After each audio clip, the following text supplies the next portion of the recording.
দুর্নীতির কালো থাবা থেকে দেশকে মুক্ত করার তাগিদ দিয়েছেন প্রধানমন্ত্রী শেখ হাসিনা।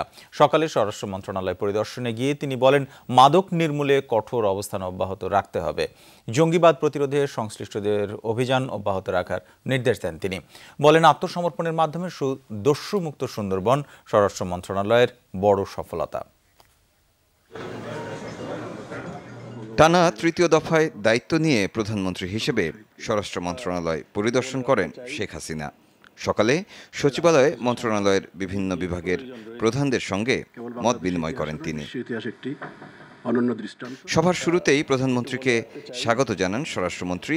বলেন, আইন শৃঙ্খলা রক্ষায় ভবিষ্যতের চ্যালেঞ্জ মোকাবেলার জন্য প্রস্তুত স্বরাষ্ট্র মন্ত্রণালয়।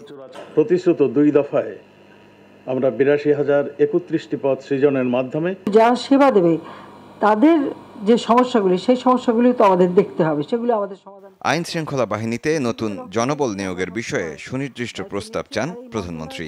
জনবলের পাশাপাশি আইন শৃঙ্খলা রক্ষায় প্রয়োজনীয় যানবাহন বরাদ্দেরও আশ্বাস দেন তিনি।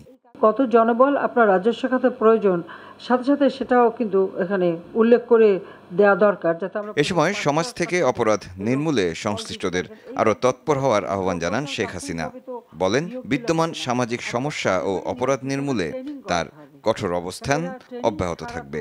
দুর্নীতি একটা কালো ব্যাধির মতো সমাজে ছেয়ে আছে। আমরা এই সমস্ত কালো ব্যাধি থেকে সমাজকে মুক্ত করা, তার জন্য যা যা করণীয় সেটা আমাদেরকে করতে হবে। এবং এটা আমি মনে করি যে এখন একটা সময়ের প্রয়োজন, কারণ একটা দেশকে যদি আমরা উন্নত করতে চাই, তাহলে এই সমস্ত মাদক, সন্ত্রাস, জঙ্গিবাদ এবং দুর্নীতির হাত থেকে দেশকে মুক্ত করতে হবে। শেখ হাসিনা বলেন, আভিযানিক কর্মকাণ্ডের পাশাপাশি অপরাধীদের আত্মসমর্পণের মাধ্যমেও সফলতা পাওয়া যায়, যার প্রমাণ আজকের দস্যুমুক্ত সুন্দরবন। আমরা জলদস্যু বা বনদস্যুদের নিয়ন্ত্রণ করার সাথে সাথে তারা যে সারেন্ডার করেছে, এবং সারেন্ডার করার সাথে সাথে তাদের পুনর্বাসনের ব্যবস্থা আমরা করেছি, কারণ পুনর্বাসনের ব্যবস্থা না করলে এরা আবার ওই পথে চলে যাবে। মহসিনুল হাকিম, যমুনা নিউজ, ঢাকা।